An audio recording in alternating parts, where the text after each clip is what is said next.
और नहीं, एक विचार करने के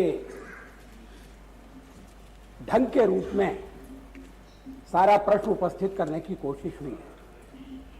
सुप्रीम कोर्ट का फैसला है और जैसा कहा गया कि मुख्य रूप से फैसला इस बात को लेकर है कि जो दो शादियां करना चाहते हैं वो धर्म परिवर्तन को औजार बनाते हैं और पहली पत्नी को छोड़ देते हैं, उसके साथ अन्याय करते हैं। तो ऐसा अन्याय नहीं होना चाहिए। ये अपने में बड़ा महत्वपूर्ण विषय है। इसके कारण भी तनाव पैदा हुआ करते थे। मुझे दिल्ली का एक मामला मालूम है। विश्वविद्यालय में एक प्रोफेसर थे, उन्होंने अपनी पत्नी को छोड़ दिया और छोड़ने के लिए उन्हें कोई कानूनी आड़ लेने की जरूरत थी और उन्होंने इस्लाम स्वीकार कर लिया और शादी कर ली। अब इसमें इस्लाम का दोष नहीं है, कोई हमारे मुस्लिम भाई इस सवाल से सीधे जुड़े हुए नहीं है, लेकिन ऐसी व्यवस्था थी जिसके कारण मन में ये भाव पैदा होता था कि व्यवस्था न्यायपूर्ण नहीं है। तो ये फैसला अच्छा फैसला हुआ है। जहां तक कॉमन सिविल कोड का सवाल है, संविधान परिषद में इस सवाल पर बहुत बहस हुई थी। डॉक्टर अंबेडकर को इंद्रजीत ने उन्होंने उद्धृत किया और हमारे यहाँ भी ये मामला बहुत वर्षों से उठाया जा रहा है। श्री मणिशंकर अय्यर ने ठीक कहा कि एक स्पेशल मैरिज लॉ बना हुआ है और जो चाहे उसके अंतर्गत शादी कर सकता है। मुस्लिम देशों में भी पर्सनल लॉ में संशोधन किया जा रहा है, वक्त के तकाजे को सुना जा रहा है, महिलाओं की आवाज को ध्यान दिया जा रहा है। हमारे यहाँ थोड़ा सा कॉम्प्लेक्स इसलिए है कि हर सवाल यहाँ एक तो वोट की राजनीति से जुड़ जाता है और एक माइनॉरिटी मेजॉरिटी के चक्कर में फंस जाता है।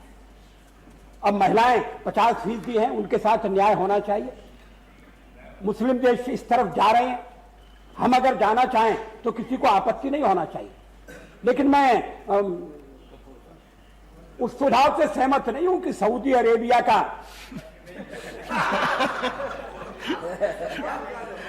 नहीं, बात है आप हाथ के बात नहीं देखना, आप देखना चाहते हैं। हम कह रहे थे आप ही वाली बात कि हिंदू और मुसलमान वाजपेयी जी, इसलिए कि चूंकि आपके तरफ से ये निकला है, मैं इसको बुरा नहीं मानता हूं। मैं तो आपसे ज्यादा पसंद करता हूं, लेकिन कंपटीशन क्यों नहीं होता है? आप देखते हैं कि अगर आप जाइए सऊदी अरेबिया में, किसी लड़की को ऐसे कर दीजिए, आपको गर्दन दाब देगा सब उसी जगह और ले जाकर के स्टोनिंग करेगा अगर रेप सिप में पकड़े गए। आप लाइए ना, हम लोग तो चाहते हैं कि इस किस्म का सवाल आए। कभी अब जाने दीजिए, मैं चीफ मिनिस्टर था तो एक हिंदू डॉक्टर थे और बदकिस्मती से ये रिकॉर्ड में उन्होंने क्या किया कि वो अपने हिंदू वाइफ को छोड़ना चाहते थे और दूसरे उसकी बहन से शादी करना चाहते थे। तो उन्होंने क्या किया, फुलवारी शरीफ गए, उन्होंने नाम रख दिया अब्दुल गफूर और उस बहन से शादी कर लिया। हाँ, तो एक ये चीज है, इस चीज को हमको रोकना चाहिए। हम तो चाहते, आप बोलिएगा तो लोग समझेंगे बीजेपी के हैं और हम बोलेंगे तो हमको नहीं कोई समझेगा, इसलिए हम आपसे भी कड़ा बीजेपी के हैं। हम हैं, आपको हमसे डर लगता है, हमको आपसे डर नहीं लगता। आपको हमसे डर लगता है कि लोग कहेंगे वाजपेयी जी बीजेपी के हैं इसलिए ऐसा कर। हम इस मामले में आपसे 100 टाइम्स आगे बढ़ना चाहते हैं। हाँ, अरे उसने नाम रख लिया मेरा और फुलवारी में जा करके और उसी बीवी से, उसके जिस से शादी किया था उसके बहन से शादी कर लिया। मेरे पास आया वो सवाल, तो हमने देखा कि भाई ये क्या किया है। तो वो शादी नहीं कर सकता था, समझे कि नहीं?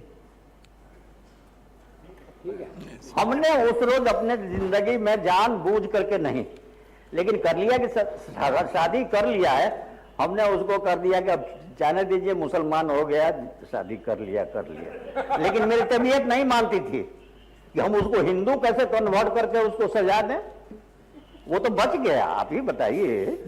नहीं, कोई ये मामूली फेर नहीं है। हम खुद परेशान थे कि ये उस औरत के साथ जाती हुए।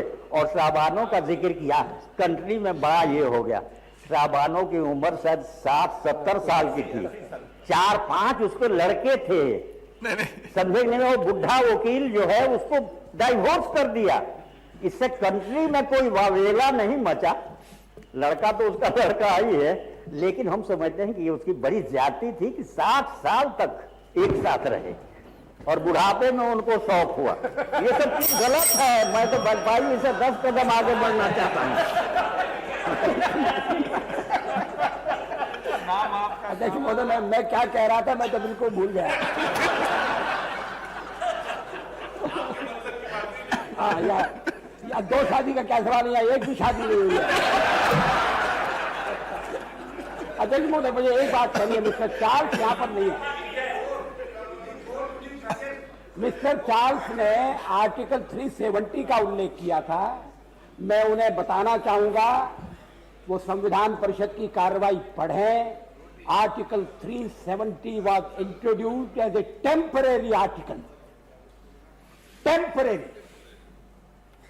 अब उसे परमानेंट बनाने की कोशिश हो रही है, इसलिए हमारा विरोध हो रहा है। और दोनों में मगर कोई साम्य नहीं है। और मैं समझता हूं कि यूनिफॉर्म सिविल कोड के मामले पर चर्चा होना चाहिए। सुप्रीम कोर्ट ने भी सरकार से रिक्वेस्ट की है, डायरेक्टिव नहीं दिया है। और जैसा लोढ़ा जी ने बताया, हम लोगों ने जजमेंट देखा हुआ है और सुप्रीम कोर्ट को उस रिक्वेस्ट के अनुसार एक सीमा के भीतर अपनी राय, अपना दृष्टिकोण सरकार के सामने रखना है। वो सबकी सलाह से दृष्टिकोण बनाने की तैयारी करें और फिर वो जो कुछ सुप्रीम कोर्ट में कहेंगे उस पर देश चर्चा करेगा, सुप्रीम कोर्ट भी चर्चा करेगा।